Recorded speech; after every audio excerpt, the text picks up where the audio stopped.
നമസ്കാരം. തെക്കേ ഇന്ത്യ, പ്രത്യേകിച്ച് കേരളവും തമിഴ്നാടും ലക്ഷ്യമിട്ട് നരേന്ദ്രമോദി. തീർച്ചയായിട്ടും അദ്ദേഹം കേരളത്തിൽ വരുന്നതും തമിഴ്നാട്ടിൽ പൊങ്കൽ ആഘോഷങ്ങളിൽ പങ്കെടുത്തത് അതൊക്കെ വലിയ വാർത്തയാണ്. അങ്ങനെ തെക്കൻ ഇന്ത്യയെ BJPയുടെ കൈപ്പിടിയിലൊതുക്കാൻ അല്ലെങ്കിൽ NDAയുടെ കൈപ്പിടിയിലൊതുക്കാനുള്ള തന്ത്രങ്ങളാണോ മോദി പയറ്റുന്നത്? ആണെന്ന് പറയുന്നവരുമുണ്ട്, അല്ലെന്ന് പറയുന്നവരുണ്ട്. എല്ലാ സംസ്കാരങ്ങളെയും, എല്ലാ ദ്രാവിഡ സംസ്കാരങ്ങളെയും, അതുപോലെ തന്നെ എല്ലാ മേഖലകളെയും സ്പർശിച്ചുകൊണ്ടുള്ള പ്രധാനമന്ത്രിയുടെ ഒരു പ്രവർത്തന രീതിയാണ് ഇത് എന്ന് പറയുന്നവരുണ്ട്. എന്തൊക്കെ വന്നാലും തമിഴ്നാട്ടിലും കേരളത്തിലും മോദി എന്തെങ്കിലുമൊക്കെ സംഭവിപ്പിക്കും എന്നുള്ളതാണ് ഇപ്പോൾ അറിയാൻ സാധിക്കുന്നത്. എൽ മുരുകൻ്റെ വീട്ടിലാണ് ഈ പൊങ്കൽ ആഘോഷങ്ങളൊക്കെ നടന്നത്. പൊങ്കലുമായി ബന്ധപ്പെട്ട എല്ലാ ചടങ്ങുകളിലും ഒക്കെ തന്നെ മോദി നേരിട്ട് തന്നെ പങ്കെടുത്തു. അതുപോലെ കേരളത്തിൽ മറ്റൊരു ഡെവലപ്മെൻറ്റ് കൂടി ഉണ്ടായി.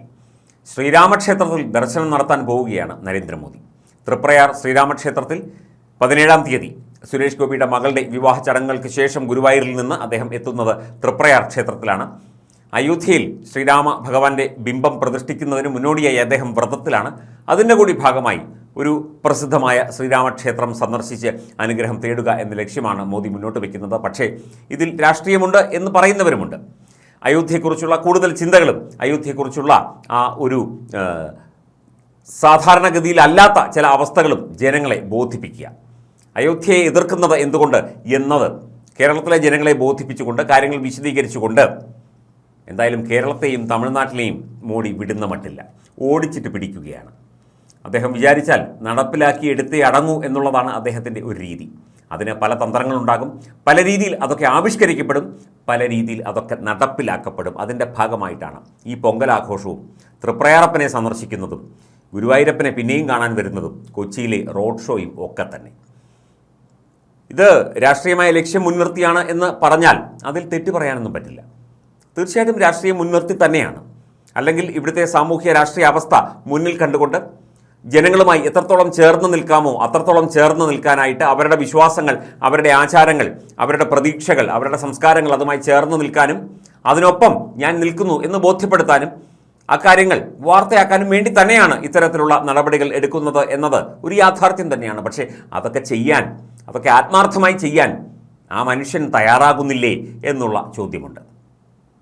ഒരു രാഷ്ട്രീയ നേതാവ്, ഒരു പൊതുപ്രവർത്തകൻ അല്ലെങ്കിൽ ഒരു ഭരണാധികാരി ഇതുവരെ ചെയ്തതൊക്കെ നമ്മൾ കണ്ടതാണ്. പക്ഷേ അങ്ങനെയാണോ ഇദ്ദേഹം ചെയ്യുന്നത്? നരേന്ദ്രമോദി അങ്ങനെയാണോ ചെയ്യുന്നത്? അല്ല.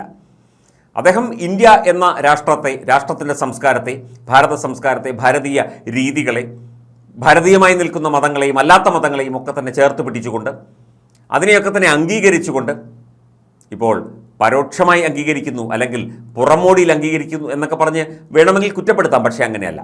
ആത്മാർത്ഥമായി അംഗീകരിച്ചുകൊണ്ട്, ആത്മാർത്ഥമായി അവയോടൊക്കെ ചേർന്ന് നിന്നുകൊണ്ട് ഭാരതത്തിൻ്റെ അങ്ങുനിങ്ങോളം അദ്ദേഹം പിടിച്ചെടുക്കാൻ അല്ലെങ്കിൽ അദ്ദേഹത്തിൻ്റേതാക്കി മാറ്റാൻ, അദ്ദേഹത്തെ അവരുടേതാക്കി മാറ്റാൻ പരസ്പര പൂരകങ്ങളാണ് രണ്ടും അങ്ങോട്ടും ഇങ്ങോട്ടും എൻ്റെ നീ നിൻ്റെ ഞാൻ എന്ന് പറയുന്നത് പോലെ എൻ്റെ രാജ്യം രാജ്യത്തിൻ്റെ ഞാൻ, എൻ്റെ ജനങ്ങൾ ജനങ്ങളുടെ ഞാൻ എന്ന് പറയുന്ന ആ രീതിയിൽ പരസ്പര പൂരകങ്ങളാക്കി മാറ്റിയെടുക്കാനുള്ള ശ്രമമാണ് ഇവിടെ നടക്കുന്നത് എന്നതാണ് മറ്റൊരു കാര്യം. എന്തൊക്കെ വന്നാലും ഇതൊക്കെ നല്ലത് ആണല്ലോ, ഒരു മോശം കാര്യമല്ലല്ലോ ചെയ്യുന്നത്. ഒരു ക്ഷേത്രത്തിൽ സന്ദർശനം നടത്തുന്നതും ഒരു സംസ്ഥാനത്തിൻ്റെ ആചാരത്തിൽ അതിൻ്റെ പ്രധാനപ്പെട്ട ഉത്സവത്തിൽ പങ്കെടുക്കുന്നതും ജനങ്ങളുമായി സംവദിക്കുന്നതും ജനങ്ങളുമായി ഇടപെടുന്നതും ഒക്കെ തന്നെ നല്ല കാര്യങ്ങൾ തന്നെയല്ലേ. അപ്പോൾ നല്ല കാര്യങ്ങളിലൂടെ നല്ലതിലേക്ക്, നന്മയിലേക്ക് രാജ്യത്തെ നയിക്കാൻ വേണ്ടിയുള്ള അദ്ദേഹത്തിൻ്റെ ശ്രമമായിട്ട് വേണം ഇതിനെയൊക്കെ കാണാൻ.